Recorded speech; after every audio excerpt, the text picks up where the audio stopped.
മകളാ റാത്തല്ല ഇത് കടുങ്ങാത്തുണ്ട് കൽപ്പകഞ്ചേരി നമ്മളെ ഭാഗത്തായിട്ടുള്ളത്. നമ്മൾ പോലീസ് സ്റ്റേഷൻ്റെ തൊട്ടപ്പുറത്ത് രജിസ്റ്റർ ഓഫീസിൻ്റെ അവിടെ വലിയൊരു പൈപ്പ് ലൈൻ്റെ ഒരു ഡിസൈൻ ഇവിടെ കൊടുത്തിട്ടുണ്ട്.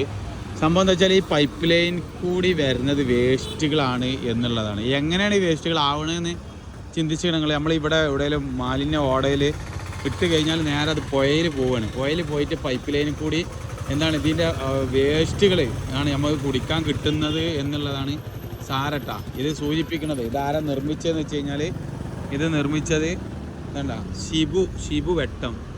വലിച്ചെറിയലല്ല തിരിച്ചറിവാണ് മാറ്റം. വളരട്ടെ ക്ലീനായി വളവന്നൂർ.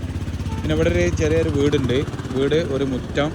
പിന്നെ ഇവിടെ കണ്ടെങ്കിൽ ഈ ഫിഷിനെ സൂചിപ്പിക്കണം എന്താ പറയുക ഞാൻ മനസ്സിലാക്കണേ, നമ്മൾ വലിച്ചെറിഞ്ഞ കടലിൽ പോയിട്ട് കടലിൽ നിന്ന് ഫിഷ് എന്ത് ചെയ്യണം, പ്ലാസ്റ്റിക് കഴിച്ചതിന് ശേഷം ഫിഷിൻ്റെ വയറ്റിൽ പ്ലാസ്റ്റിക് വരുന്ന ഒരു ഇതാണ് വന്നിട്ടുള്ളത് കേട്ടോ. അപ്പോൾ എന്താണ് ഇതൊരു വലിയൊരു പ്രയാസമാണ് നമുക്കല്ലെങ്കിൽ കടൽ ജീവികൾക്കൊരു പ്രയാസമാണിത്. പിന്നെ താറാവിനാണ് ഇത് എന്ന് ഞാൻ മനസ്സിലാക്കണേ.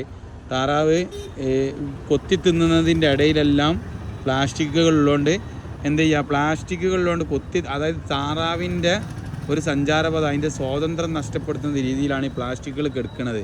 അപ്പോൾ എന്താ ചെയ്യുക, ഇത് തിരിച്ചറിവ് നമ്മൾ ശേഖരിച്ച് വെക്കാം. അപ്പോൾ നമ്മളെ വീട്ടിലൊക്കെ ശേഖരിച്ച് വെക്കും, അതേപോലെ തന്നെ ശേഖരിച്ച് വെക്കട്ടെ. ഓക്കെ, അപ്പോൾ അത് വലിയൊരു സന്ദേശമാണ് ഇത് നൽകണമെന്ന് ഞാൻ മനസ്സിലാക്കി. ഓക്കെ, എന്താ